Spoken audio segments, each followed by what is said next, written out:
எக்ஸாமுக்கு எப்படி படிக்கிறது? படித்த விஷயங்கள எப்படி புரிஞ்சுக்கிறது? இந்த விஷயத்த பற்றி தான் இன்றைக்கி வீடியோவில் நம்ம பார்க்க போகிறோம். உங்களுக்கு இந்த வீடியோ பிடிச்சிருந்தா லைக் பண்ணுங்கள், கமெண்ட் பண்ணுங்கள் அண்ட் ஷேர் பண்ணுங்கள். முதல்ல ஒரு எக்ஸாம்பிளை பார்த்துட்டு அப்புறம் எப்படி புரிஞ்சுக்கிறதுன்னு போய் பார்க்கலாம். இப்போ எக்ஸாம்பிளுக்கு நீங்கள் ஒரு மூவியை பார்க்குறீங்கன்னு வச்சுக்கோங்க. தடவையாக அந்த மூவி ரிலீஸ் ஆன டைமில் போய் பார்க்குறீங்க. நீங்கள் பார்த்த அந்த மூவியை உங்கள் ஃப்ரெண்ட்ஸ்க்கோ உங்களுக்கு தெரிஞ்சவங்களுக்கோ அந்த மூவியை பற்றின ஸ்டோரி ஃபுல் அண்ட் ஃபுல்லாக சொல்லுவீங்க. அதோட கேரக்டர்ஸையும் சொல்லுவீங்க. உங்களுக்கு அதில் எந்த கேரக்டர் ரொம்ப ஃபேவரட்டோ அதையும் ஷேர் பண்ணுவீங்க.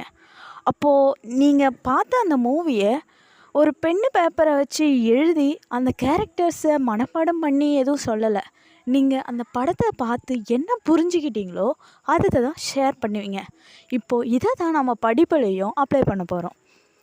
இப்போது நீங்கள் படிக்கிறப்ப உங்களுக்கு எந்த டிஸ்டர்பன்ஸும் இல்லாத மாதிரி ஒரு நல்ல பிளேஸை முதல்ல சூஸ் பண்ணிக்கோங்க. 2வது, பெண்ணுக்காகவோ இல்லை தண்ணிக்காகவோ எந்திரிச்சு போகாமல் எல்லாத்தையும் ஒரே தடவையாக எடுத்துகிட்டு வந்து வச்சுக்கிட்டு படிக்க ஸ்டார்ட் பண்ணுங்கள். இப்போ நீங்கள் ஒரு கேள்வியை எடுத்து படிக்கிறீங்கன்னு வச்சுக்கோங்க.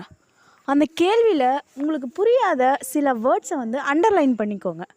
அதை டிக்ஷனரியோ இல்லை கூகுள்லையோ போய் சர்ச் பண்ணி அதோட அர்த்தத்தை புரிஞ்சுக்கோங்க. புரிஞ்சுக்கிட்ட அதோட அர்த்தத்தை அந்த கொஷனில் திரும்ப படிக்க ஆரம்பிங்க. இப்போ உங்களுக்கு அந்த கொஷின் புரிய ஆரம்பிச்சிருக்கோம். அப்போது நீங்கள் புரிஞ்சுக்கிட்டீங்கன்னா அந்த இடத்துல மனப்பாடம் பண்ண வேண்டிய அவசியம் இல்லை. இப்போ ஒரு கேள்வியை படிக்கணுன்னா நீங்கள் மனப்பாடம் பண்ணணுமா? இல்லை, புரிஞ்சுக்கிட்டாலே போதும். மனப்பாடம் பண்ணுனா கண்டிப்பாக மறந்துடும்.